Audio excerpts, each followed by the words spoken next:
This is Aging with Dignity, where we talk about the moments, decisions, and quiet reckonings that shape how we care for our elders and for ourselves. I'm your host, Bersha. Today I'm inviting you into my family's story, the choices we made and continue to make to help our parents stay in the home they love, even as their needs change.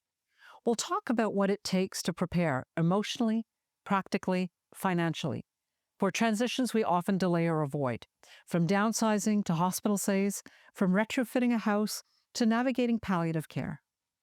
Today's guest is someone you want in your corner when life gets complicated, when your parent suddenly needs more support, when the house feels too big or unsafe, or when those hard conversations about palliative care or hospital stays can no longer wait. She's walked this path many times within her own family. And now she brings that lived experience along with deep empathy and practical wisdom to help others through it. She's not part of a big agency or formal business, at least not yet. But the work she does as a freelance advocate is deeply impactful. Helen Bosinakis is that wonderful but rare mix of energy and compassion, coupled with knowledge and understanding of local systems that every overwhelmed adult child needs when facing big decisions for aging parents. I'm so glad to welcome her to the show. Let's begin. Helen, welcome to Aging with Dignity. Our paths crossed through a personal introduction, actually through a mutual friend. I'll say hat tip to Kapila. As we started to chat more and more, we found that we had some very similar lived experiences. But you've really taken a personal story that you lived and turned it outward to helping others. So I'd like to start with your story. Can you tell us a little bit about what your personal experience navigating these kinds of transitions for people? Where did that come from? What got you started on this route? Well, beginning in my 20s, my father passed away at 51 years old. Wow. And then we were left with my mother, and my poor mother had to navigate that. But we were too young to really realize what the bigger impact would be. Then years later, I was pregnant with my second son, and my in-laws got sick one after the other. They passed away 5 months apart. Oh my goodness. So then, that was huge. Didn't do as much there, like I would visit with my husband and his sister. But the thing is, I didn't get involved until now. Fast forward years later, my husband passed away of cancer, my first husband. And that's when I realized I became the caregiver with two, small children in tow. So that's how it started. And then, I would get called by aunts and uncles and cousins who, needed help navigating through the system. It's amazing that you went through all of that and you obviously started to look outward, which is amazing, and hats off to you for that. At what point did you start to figure out that, hey, there's got to be a better way to do this? Families shouldn't be trying to struggle with this alone. Well, when you're knee deep in it and the chaos, you don't. So what happens with my husband, I was in the middle of his care. I was the primary caregiver, plus taking care of two young kids. Thank goodness for my family who helped tremendously with him and with the kids. So you don't really realize when you're drowning that you're drowning until, it comes to the end, and then, when the person passes away. So when it came to the seniors, it changed a bit because I realized there you basically need to pay attention in advance to know and see some of the signs that may be coming up. Because once it's happened to you the first time, you have no clue No, that's true. what to look for. So with my mom and dad, I became kind of a project manager, an emotional buffer even between them, an unofficial advocate for everything that that was going on at home, and outreach within the community, trying to get resources. Mom and dad were still autonomous at the time, and I started to ask them what their choices were. I also had to respect their choices, even if I didn't agree with them. Um, uh, for example, staying in the home. I wanted to relocate them into a residence where things would be more manageable and they'd be able to control the environment a little bit better and have the services available to them. They entertained the idea, but they basically turned around and said, no, we want to stay in our home. Um, that got me started on the journey of trying to figure out how we keep him at home. And there was no roadmap. There was nothing to help guide me along this emotional landscape, to be sure. There was a lot of resistance, there was fear, there was denial, but there was also love. There was respect for their autonomy. The fear and the denial was on their part and on mine. Right? I was fearful for their safety. I was hopeful for their comfort. Trying to find that balance was not easy. So, families often don't know what kind of help they need, as you said, when you're knee deep in it. So, we didn't either at first, right? So, when a family turns to you and they reach out to you and they're usually overwhelmed, I would presume. How do you help them find that starting point? Depending on what it is, if it's downsizing, if it's someone who's looking to get care, I find out what their history is, because what their history is, it really helps define what we're going to do going forward. So it depends. What do you mean their history? Well, their history of how they lived, what they did, who they were as Okay. people, because it's hard being autonomous, and then all of a sudden your autonomy is being taken away in your like you said, perceived. But you don't want to lose who you were. You don't want to lose who you are. So, going into the home, I will look to see who is helping out, who are the family members that are present. And usually there's always a few who are there, present, trying to make a difference. So, what I started doing is, depending on what their needs are and what their health is, before they get sick, before they have issues, that's when it's the time to, I find, in the 70s, 80s, late 70s, early 80s, you should be following now up on what your parents are doing, where they're going. Are they going to the doctor? Do they need, do they have a specialist that's following them for something? That was critical for me. Yeah. I don't know if it's the children that come to you first or It's usually the elders, children. usually the Yeah. children. So, how do you start the questioning? How do you get them ready to ask those questions, even when they themselves, the children, may not be ready for that? I find that seniors are rarely, the ones I've met, are rarely wanting to leave their home. And yet, some of them are at the stage, because of the crisis that they've had, they have to leave home. So, the questions to ask: is it safe enough to leave them at home? Do they have cognitive issues? Because when it comes to cognitive, that's when it changes. Because if a person can't walk through their home, go up and down their stairs, okay, now they can maybe live on the bottom floor. You can adjust it. The bathrooms can be adjusted. But once there's cognitive issues, then it becomes a little trickier, because now you're trying to keep them safe. But what is safe when the person's not always understanding, right, what's going on in their world? Absolutely. And then the other caregiver, usually, sometimes they're alone, sometimes they have a spouse. It's a big, heavy load for the spouse to carry. It is, and that's something we saw with my dad, right? He was determined to do it all himself. Even if I was here, even if my sister was here or my brother was here, and we're offering to do something, or we step in and do it, we Yeah. don't have to say it. He'll step in and go, no, no. It was like his duty to do it. Yes. So once my parents decided that they were staying here, um, then that opened up a whole kettle of fish. We were very fortunate in my parents that the structure for their home, front split. So you come in the house, you go up the stairs, and then they had basically the whole living area on one floor. Living room, dining room, kitchen, bedrooms, bathroom, all on one floor. The basement had another bedroom, had a bathroom, all of that for laundry and stuff, but they really weren't using it. So we had to think about everything, like from a stair lift to bring them in, how they navigate around. At some point, we needed a wheelchair. We needed grab bars in the bathroom. We needed a toilet seat for them to sit. We needed a bar for my mom eventually to sit on the toilet. Like each of these, it was a step by step by step that we had to adapt the home.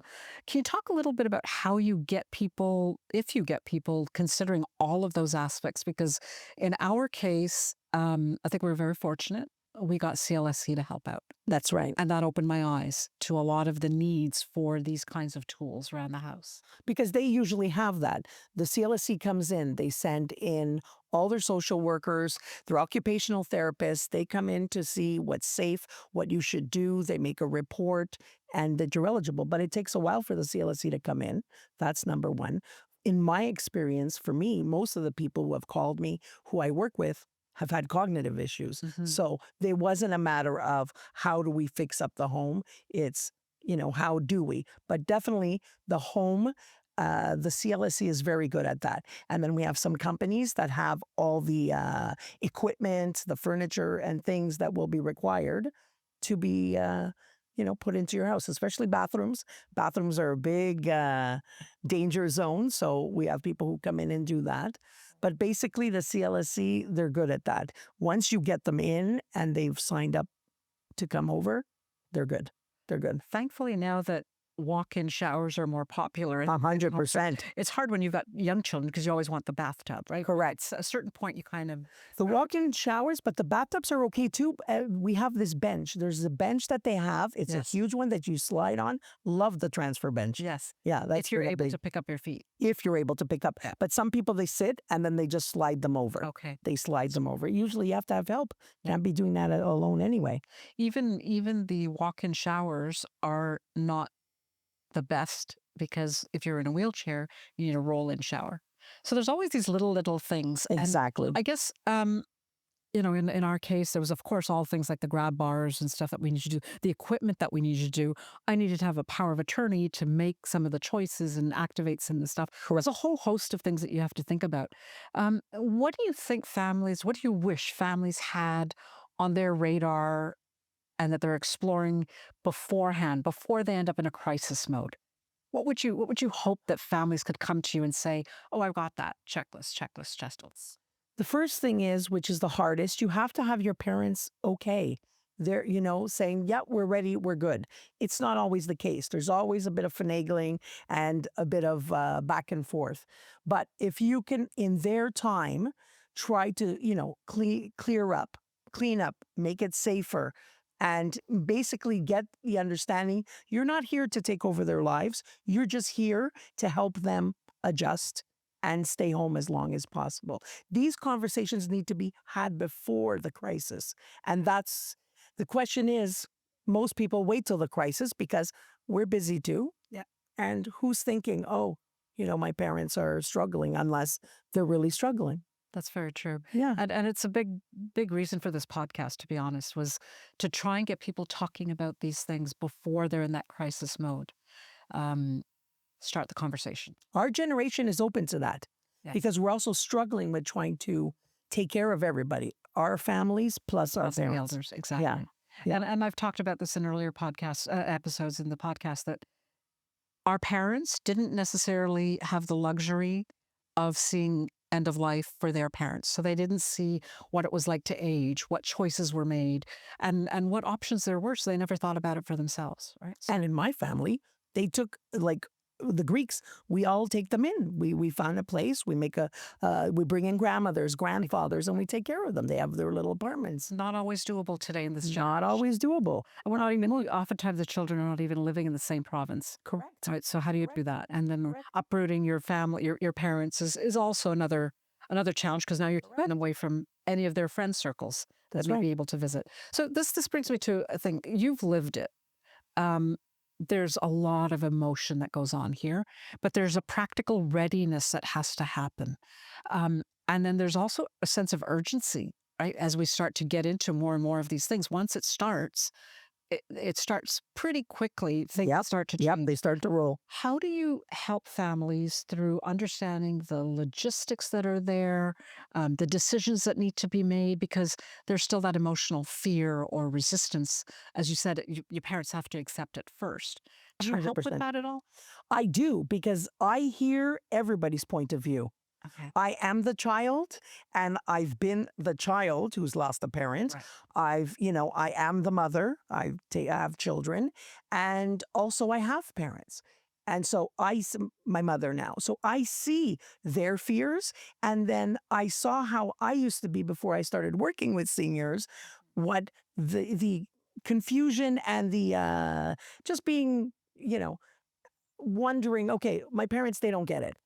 But they do get it, but they're also emotionality is a big thing. They're stressed out thinking, we don't want to lose control. This is our home. This is our life. What do you mean you're going to put us away? You're going to do. So I think that's where I bridge the gap because I understand now how to deal with the parents because I understand as a child what they're going through. Right. And step by step, as long as you're learning to help them without, pushing past their boundaries too, it'll work. It works. You It's just to understand. you bring a very interesting dual perspective, actually.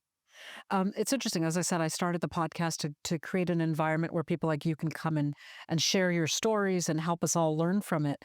I guess, what got you into the mode of saying, I'm going to start this helping people before you even created a formal business around it?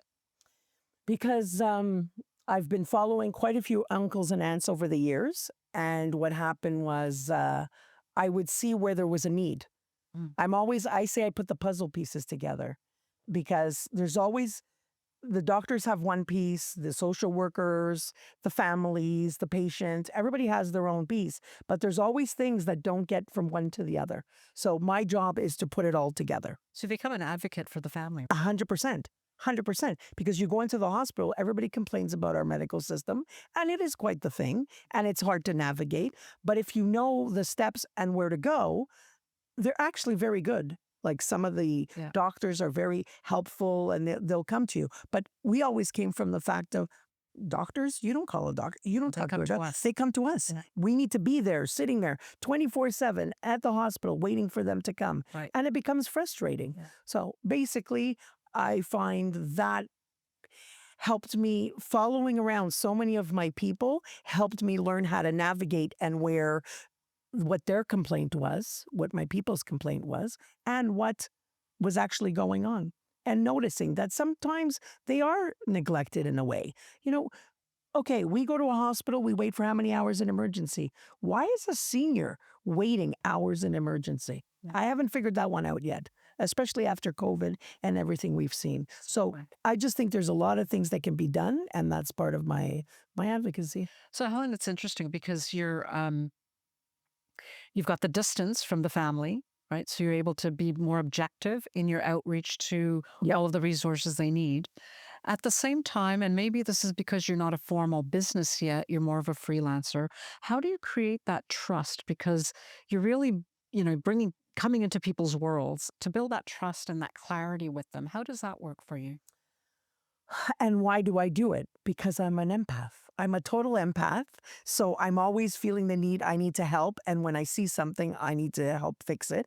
So what I find is why? Because they see that I really care. And then there's a point because they're like my family. So I don't treat them like, a client or what. They're my family because basically now I'm fighting for your rights. So that has to be emotionally draining for you. It is, but I've learned how to temper that. I've had to learn to manage that. Yeah. How to manage to know, but I've also had to learn it within my own family. How to know my people are not well, they're dying. I need to learn how to deal with that also. So I've been able to better manage that. But yes, they become like family to me. So they see that I'm genuine. They see that I want to help. And then over time, there's a moment where it clicks. Oh, we get it. Okay. Right? Because at first they're thinking, why are we doing this? Or why is this happening? And seniors, they have a harder time trusting. Right. But I'm genuine and I really care about who they are. And as you go along, you see they used to be the hub of their world.